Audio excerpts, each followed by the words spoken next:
Hi అండి, అందరికీ నమస్తే. నేను మీ సునీత. ముందుగా అందరికీ వెల్కమ్ టు సునీత కిచెన్. నేను మీకు ఈరోజు మనకి ఇప్పుడు ప్రస్తుత కాలంలో అందరికీ హెయిర్ ఫాల్ బాగా అవుతుంది కదండి. మనం ఈ హెర్బల్ ఆయిల్ని మనం యూజ్ చేసుకుంటే మనకి హెయిర్ ఫాల్ చాలా వరకు తగ్గుతుందండి. ఇది ఎలా రెడీ చేసుకోవాలో మనం ఈ వీడియోలో చూద్దాం. చాలా ఎఫెక్టివ్గా పనిచేస్తుందండి.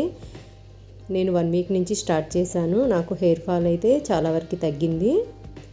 ఇది కోకోనట్ ఆయిల్ అండి. అంటే మనం గానుగ దగ్గర పట్టించి తెచ్చుకుంటాం కదండి, ఆ ఆయిల్ అయితేనే బాగా వర్క్ అవుతుందన్నమాట. నార్మల్ కోకోనట్ ఆయిల్ కన్నా మనం ఆడిచ్చి తెచ్చుకోండి, అదైతే మీకు మంచిగా వర్క్ అవుతుంది. నేను ఫ్రిడ్జ్లో పెట్టాను, అందుకే ఇట్టా గడ్డలా కట్టిందనమాట. దీనిని ఫస్ట్ కరిగిచ్చేసుకుందామండి. ఇది వేడెక్కిన తర్వాత మనం ఏ ఇంగ్రీడియంట్స్ ఇందులో వేసుకోవాలో మీకు చూపిస్తాను.